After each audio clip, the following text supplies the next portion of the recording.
Clasificación A. Apto para todo público.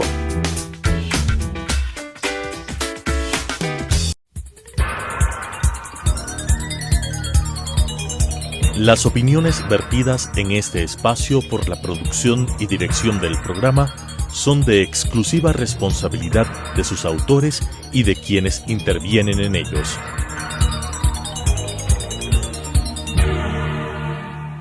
Telesucesos Canal 29 presenta Enfoques, pensamiento libre y crítico. Día a día buscaremos diferentes visiones para la comprensión de la realidad del tercer milenio. Enfoques, un espacio que une noticia, análisis y opinión. Bienvenidos. Gracias por estar con nosotros en una nueva entrega de Enfoques. El día de hoy tenemos como invitada a Estefanía Alvear, quien es docente de la Universidad Internacional SEC, coordinadora de programas de posgrado de Compliance y Procesal. Estefi, el día viernes vivimos un aniversario más de lo que significa la lucha contra el maltrato de temas de género. Usted también maneja mucho el tema penal. ¿Cómo mirarlo desde el punto de vista legal? ¿Se cumple la ley? ¿No se cumple la ley?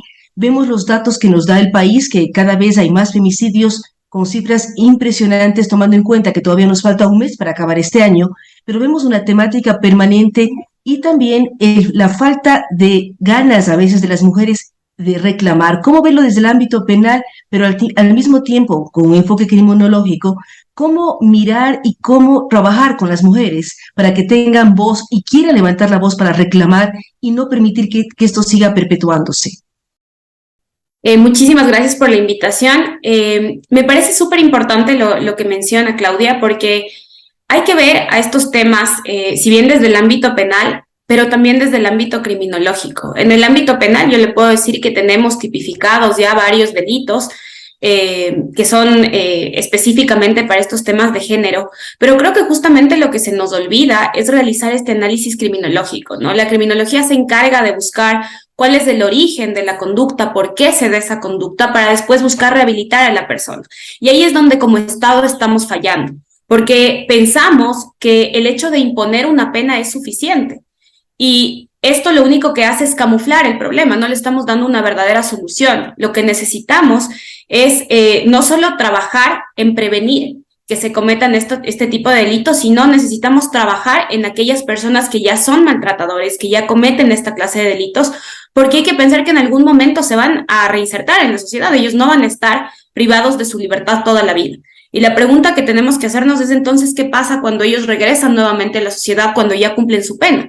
La respuesta es no pasa nada. Seguramente los niveles de violencia de ellos se habrán incrementado y simplemente van a encontrar una nueva víctima.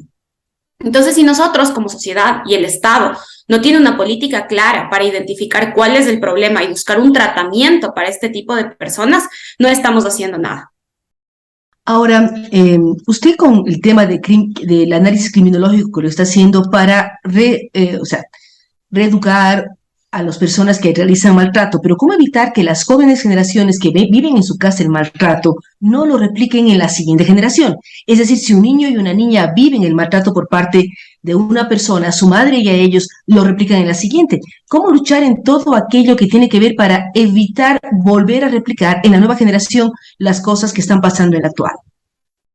Bueno, hay que mencionar que justamente el hecho de que un niño viva en este ambiente de violencia hace que las probabilidades de que se replique la conducta sean mayores, porque lamentablemente lo que sucede con estas personas es que aprenden que la violencia resulta una especie de recurso eficaz para hacerle frente a las frustraciones que pueden llegar a tener, y lo que es aún peor, aprenden a aceptar y a vivir con esta violencia. Entonces, es sumamente importante tratar de detener la violencia que se va a replicar en una generación siguiente, y la forma en la que lo hacemos es a través de la educación. Nosotros necesitamos que nuestra sociedad comprenda que hombres y mujeres somos iguales. La mujer no tiene por qué tener un nivel jerárquico inferior al hombre. Realmente a mí me ha llamado mucho la atención la última encuesta que se hizo sobre temas de violencia intrafamiliar y de género en nuestro país, porque todavía existen mujeres que, por ejemplo, piensan que los hombres tienen que ganar más en sus trabajos por el hecho de ser hombres. 4 de cada 10 mujeres, según esta encuesta, mencionaba que piensan que ellas tienen, como mujeres, que dedicarse a las labores del hogar, mientras que el hombre tiene que ser el que mantiene el hogar. Y es más, aún existen 2 de cada 10 mujeres que piensan que cuando una mujer trabaja y consigue independencia económica, descuida su hogar, porque esa es la labor para la que la sociedad nos preparó. Entonces, son cifras alarmantes, por más que sea una, con que una mujer siga pensando esto, es alarmante porque resulta que está educando a otros y este pensamiento se va a replicar. Entonces, es importante que las mujeres nos empoderemos, que le enseñemos no solamente a nuestros hijos, porque podemos también educar en nuestro hogar. Pueden existir muchísimas mujeres que no hayan tomado la decisión de ser madres, pero tienen hermanos, tienen padres, y lo importante es educarnos entre todos. Ahora, ¿cómo lograr esto? ¿Cómo lograr también que las mujeres empoderadas no también cambien la violencia masculina por la violencia femenina? Es lo que más nos preocupa a nosotros, porque de pronto no es la mujer, no es la violencia el vínculo para mejorar e equilibrar la sociedad. Es una sociedad educada que acepte que tenemos las mismas posibilidades, tenemos las mismas capacidades y por lo tanto hombres y mujeres debemos ocupar los mismos lugares, ganar lo mismo y de acuerdo a nuestras capacidades, no por el género. Entonces, ¿cómo evitar que las mujeres repliquen violencia? Porque a veces también vemos problemas muy complejos de parejas o de niños maltratados por sus madres. Entonces, ¿cómo ir hacia allá y cómo, no sé si tiene algún tipo de estadística que nos dé, porque la verdad es preocupante los niveles de violencia que tenemos como sociedad, no solamente en el tema de género, en general hay problemas con violencia. Sí, realmente nosotros vivimos en una sociedad sumamente violenta y lamentablemente lo que sucede es que nosotros hemos aprendido que para evitar que nos violenten, nosotros tenemos que ser más violentos. Es como la ley del más fuerte la que tratamos de aplicar. Y eso obviamente no es lo correcto. Nosotros como sociedad tenemos que entender que la violencia no se soluciona con más violencia. Y esto no se aplica, como usted dice, solamente en temas de género, se aplica en general. La realidad que nosotros estamos viviendo en nuestro país, con el tema, por ejemplo, de personas privadas de libertad, tenemos una sociedad que quiere que se mate a las personas privadas de libertad para solucionar el problema, y esa no es la solución. O una sociedad que busca pena de muerte, que tampoco es la solución. O sea, llegar a los niveles de violencia extremo, que es la propia vida, ¿no? Exactamente. Y esto sí va a ser algo súper complicado de trabajar, pero yo tengo la esperanza de que las siguientes generaciones que están avanzando, que están ya más educadas que las nuestras, puedan detener esto, porque justamente lo que suele suceder, como usted mencionaba, es que la mujer también por empoderarse muchas veces recurre a la violencia. Y no es lo correcto. La clave, pienso yo, está en entender que somos iguales, que hombres y mujeres somos iguales. Entonces, no podemos tampoco, con el fin de defender a las mujeres, atacar a los hombres. Simplemente hay que entender que somos iguales, que estamos a la par, y en eso se tiene que enfocar la educación. En los procesos que usted habla, en maltrato de mujeres, en el tema de femicidios, ¿qué datos tenemos al momento? Usted es un experto en ello. Y además, ¿qué recomendaciones se puede dar o qué llamadas de auxilio se puede tener para no llegar a esos niveles tan grandes? Usted no recuerda el tema de los centros privados de la libertad, todo lo que el país ha vivido, y incluso ve las barras en el famoso Mundial de Fútbol. O sea, la gente exacerba y se pone violenta. Sí, completamente. Creo que el primer paso que tenemos que dar nosotros es, como mujeres, en temas de violencia de género específicamente, es el denunciar, ¿no? Que podamos entender que existen mecanismos que nos protegen a nosotras como mujeres es importante, porque muchas veces, o más bien, en cuestión de estadísticas, por ejemplo, en temas de violencia intrafamiliar y violencia de género, el 57% de violencia es verbal, no es física. Entonces, claro, nosotros muchas veces tendemos a normalizar esto, ¿no? Normalizamos los insultos, normalizamos este tipo de violencia. O respondemos con insultos también, ¿no? No solamente normalizamos, los aceptamos y respondemos igual. Solamente mirar las caras de las personas que conducen vehículos en la ciudad de Quito no es muy amable y todos los insultos que se lanzan de frente, ¿no? Exactamente. Entonces, es eso, realmente el momento en el que ya respondemos con el mismo nivel de violencia verbal, estamos normalizando. Es como mencionaba en un inicio, la forma en la que nosotros nos defendemos, pero obviamente no es lo correcto. A mí sí me parece súper alarmante este porcentaje de violencia psicológica que vivimos solamente en cuestiones de género. Imaginemos cómo será si analizamos a todo nuestro país, que todavía no tenemos estadísticas de esto. Pero a nivel de violencia de género, que tengamos 56.9% exactamente de violencia psicológica, sí resulta bastante alarmante. Porque habría que ver cuánto no se denuncia también. Exactamente. Y es que como muchas veces las mujeres que son víctimas de violencia, sobre todo en temas intrafamiliares, criminológicamente está comprobado que aquella mujer que depende económicamente del hombre es más propensa a recibir algún tipo de violencia, específicamente la psicológica.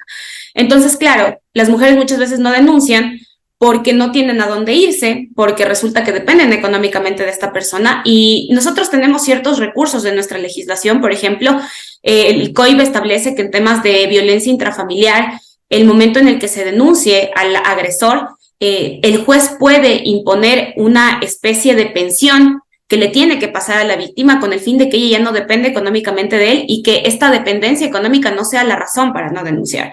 Entonces, si bien esto es lo que nos dicen las estadísticas, también hay que pensar lo que usted menciona, Claudia. No todas denuncian, específicamente la violencia psicológica. Tal vez cuando... Es porque además es repetir cánones. Si la señora que recibe agresión vio que su madre también fue agredida, es algo normal. O sea, por ser mujeres, porque nos mantienen, o a la inversa, porque ganamos más que el pobrecito marido, podemos ser agredidas porque el pobre señor se siente mal, porque la mujer gana más. Hay un montón de contrastes. Sí, completamente. Y de hecho, algo que es muy común en este tipo de hombres que producen violencia contra la mujer es que ellos no aceptan que tienen un problema. Entonces, el momento en el que se habla sobre el tema, realmente la respuesta de la mayoría de ellos es o culpar a sus padres, porque también ellos fueron víctimas de violencia en algún momento, o culpar a su pareja. Entonces, este es el mayor problema, que mientras ellos no acepten que tienen un problema, no van a poder ser sometidos a un tratamiento. Y aquí es cuando nuestras políticas estatales sobre el tema están fallando. Porque claro, ¿qué es lo que dice el Estado, no? El momento en el que una persona comete un delito, se le va a someter a una pena privativa de libertad o no privativa de libertad, dependiendo si es que es delito o contradicción, y se le va a someter también a tratamiento psicológico. Pero claro, no tenemos tratamiento psicológico individualizado, y el tratamiento psicológico para este tipo de personas no funciona, no sirve cuando es el Estado el que le obliga a la persona a recibir ese tratamiento. Entonces, la única forma en que se pueda detener esto y que se pueda tratar a estas personas es que ellos acepten que tienen un problema y que decidan de forma voluntaria someterse al tratamiento.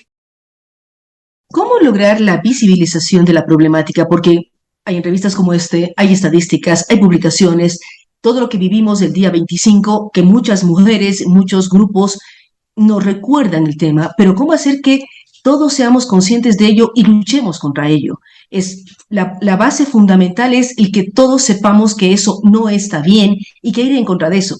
Fuera de micrófono usted decía también, usted trabaja en compliance, lucha contra la corrupción, pero mientras no exista la población, la gran mayoría de la población que sea consciente de que eso está mal, se sigue aplicando. Sí, completamente. Y ahí es cuando menciono nuevamente, la educación es la clave. Pero claro, la cuestión es que para que yo pueda educar a la otra persona, yo también necesito vivir el tema de la igualdad. Entonces yo no voy a poder educar a mis hijos, a mi familia en general, si yo no creo firmemente que todos somos iguales. Entonces es importante la visibilización, pero yo creo que tiene que ir de la mano con la educación.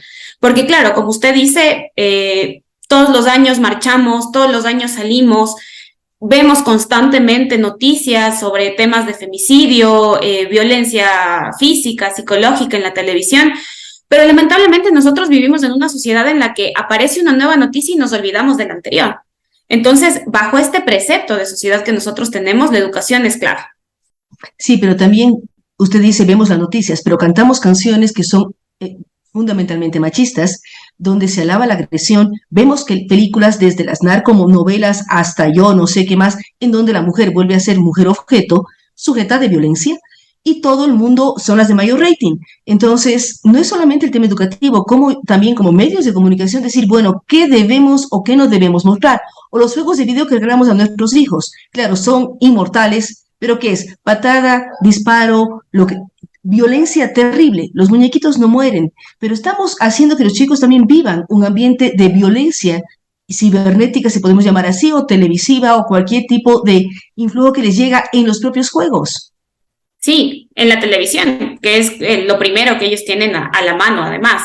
Pero ahí nuevamente entra la educación, porque yo, por ejemplo, si tengo un hijo que no tiene todavía sus estereotipos o no tiene todavía bien formado su pensamiento con respecto a género, yo no puedo dejarle simplemente que vea ese tipo de programas, ¿no? No debería verlos. pero lamentablemente vivimos en una sociedad en la que hemos perdido el control de lo que vemos en la televisión, por más de que tengamos estas franjas horarias en las que de cierta hora a cierta hora no se puede pasar cierto tipo de programación. Todos vemos, tenemos ya no solamente plataformas televisivas, tenemos Netflix, tenemos otro tipo de plataformas en las que no existen estas franjas y en las que las personas pueden acceder a lo que ellos quieran. Y esto nuevamente lo que hace es que normalicemos. Cuando vemos, por ejemplo, estas narconovelas, nosotros nos ponemos del lado del narcotraficante, del que mata, del que hace daño a la mujer, de la que le trata como un objeto. Entonces sí necesitamos un cambio como sociedad, pero que tiene que empezar desde nuestra casa. Y porque el control, aparentemente, a los medios de comunicación está. Obviamente necesitaríamos que los medios se apropien un poquito más de esto, pero al final es lo que da rating y es lo que van a seguir pasando. Entonces, lo que nosotros necesitamos es desde nuestra casa aprender qué es lo que deberíamos, qué es lo que no deberíamos ver y sobre todo qué es lo que no tenemos que replicar. Porque no necesariamente que veamos este tipo de programación va a hacer que nos volvamos violentos. El problema está en cuando no sabemos diferenciar lo que vemos en la pantalla de lo que realmente está en la realidad. De todo lo que está mencionando, Steffi, ¿cómo ustedes llevan las carreras? ¿Cuáles son las cátedras que más énfasis ponen en esto? ¿Cómo lograr que los abogados, hombres y mujeres, todos aquellos que estudian ciencias jurídicas, tengan esta película clara, digamos, como es educación, pero también el cómo dotar de medidas de protección? No es ir a hacer un amparo constitucional, ni mucho menos, sino que las mujeres conozcamos cuáles son nuestros derechos y cómo podemos protegernos. Me apena mucho decirlo, pero realmente desde la educación, nosotros, por ejemplo, en Derecho no tenemos ninguna carrera de Derecho, tiene como una materia que se concentra específicamente en temas de violencia de género, por ejemplo, pero sí lo vemos en el ámbito penal. Vemos en el ámbito penal qué es lo que pueden hacer, cómo se puede denunciar, pero sí creo que nosotros, como parte de la educación, podríamos difundir más de estos temas, que por ejemplo las mujeres conozcan cuáles son las penas para aquellos hombres que las maltratan, que las mujeres conozcan que existen casas de acogida, que no están solas, que les van a ofrecer tratamiento psicológico, que es la única forma de detener estos círculos de violencia. Entonces, sí es importante también que nosotros como parte de la educación sigamos difundiendo y claro, ya a nivel de maestría existen en nuestro país también ciertas maestrías en temas de género, pero creo que más importante que educar a nuestros alumnos en Derecho está en educar a la sociedad en general, que todos entiendan cuáles son sus derechos, que todos entiendan que somos iguales y que las mujeres comprendan que el momento en el que son víctimas de violencia tienen que parar a la primera, porque esos círculos de violencia, si no se paran, se siguen replicando y se siguen replicando en las siguientes generaciones también. Y no es justificativo, ni temas de alcoholismo, ni temas de otro tipo, o sea, no es justificación. Eso ahí hay que ir rompiendo al inicio para que eso no escale. Usted también, al liderar la maestría en temas de derecho procesal y el tema de compliance, ¿cómo también sembrar la lucha anticorrupción? Porque es algo que nos corroe, lamentablemente, no solamente en nuestros países, sino a nivel global. ¿Cómo visibilizar esto que la corrupción daña y muchas veces lleva también a temas de violencia? Porque uno mira las prisiones que usted mencionaba, tema del narcotráfico, los atentados, todo es violencia, pero el inicio es el tema de corrupción. Sí, realmente la corrupción es el inicio de todos los males que nosotros tenemos en nuestra sociedad. Y aquí me aparece el tema del compliance como algo trascendental.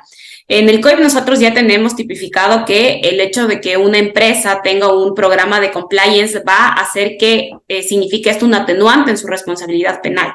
Pero claro, no solamente es el compliance, es el generar una cultura de cumplimiento en cada una de las empresas que tienen contacto con el Estado y las empresas públicas también, porque el compliance también puede darse en el ámbito público. Entonces, el compliance aparece como una herramienta fundamental que tenemos en la actualidad para evitar los temas de corrupción, para que todos entendamos que podemos vivir en una sociedad correcta y que no necesitamos acudir a la corrupción para mejorar en nuestra vida. Todo esto apunta al tema educativo por donde le veamos. El tema compliance involucra a todos, el tema de violencia de género. Usted es joven, usted me decía su edad fuera de micrófonos también. ¿Por qué decidió tomar la decisión de aprender criminología? Ha estudiado en la Universidad Central, en la Universidad Internacional de La Rioja, está estudiando en la Universidad de Murcia. ¿Por qué se metió tan de lleno en estos temas complejos? Criminología, pero también el tema compliance. Yo siempre he tenido cierta cierta afición por la defensa de los derechos de las personas que están invisibilizadas en nuestra sociedad. Y el tema de poder ayudar a las personas que están privadas de libertad a mí siempre me ha llamado muchísimo la atención, porque justamente es un grupo de personas que la sociedad desprecia. Es un grupo de personas que para la sociedad no vale nada aparentemente. Pero claro, nosotros no entendemos que muchas veces están ahí adentro por la falta de oportunidades que han tenido, porque no vivimos en un país que le da las mismas oportunidades a todos. Entonces, estudiar para poder saber más sobre el origen del delito, de cómo es que podemos ayudar a este tipo de personas, a mí me apasiona completamente. Y en el compliance es igual. Porque también recordemos que al interior de los centros de privación de libertad están personas que han cometido delitos de corrupción y merece un análisis diferente. No es igual aquella persona que comete un delito de bagatela que aquel que comete delitos de cuello blanco. Pero al final ambos necesitan rehabilitarse de formas diferentes, pero lo necesitan para que en algún momento puedan volver a la sociedad y no se sientan juzgados por todos nosotros.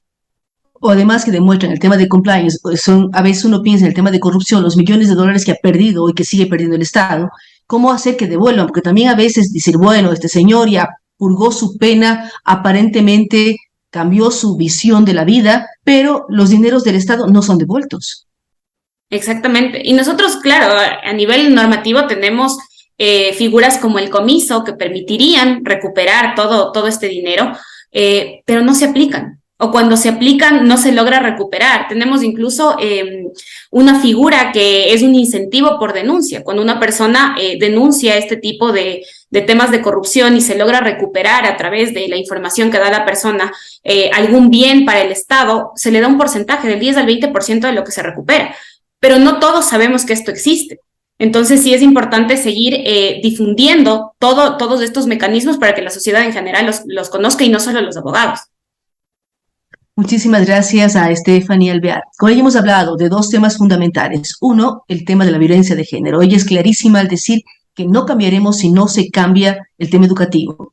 Tanto el tema que en las clases que nuestros hijos e hijas reciben, sino también lo que hacemos nosotros dentro de los hogares. Hay que luchar contra ello porque es un problema terriblemente grave cuando se habla de violencia de género en el país, tanto la física como la psicológica. Hablar de casi el 60% es durísimo y hay que trabajar en ello. Pero también, por otro lado, el lado del compliance y la corrupción. Así es que luchemos todos, es obligación de todos involucrarnos, romper los esquemas que lamentablemente nos hacen daño y felicitar también a Stephanie Alvear, que como docente de la SEC y coordinadora de programas de posgrado de compliance y procesal, su trabajo, una mujer joven que está realmente pendiente de estos temas que aquejan a toda la sociedad ecuatoriana. Así es que gracias a ustedes, gracias a Stephanie, nos vemos en una semana más.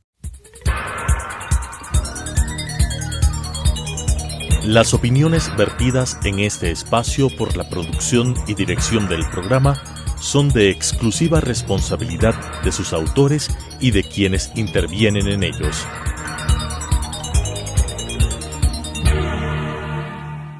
Telesucesos Canal 29 presentó Enfoques, pensamiento libre y crítico.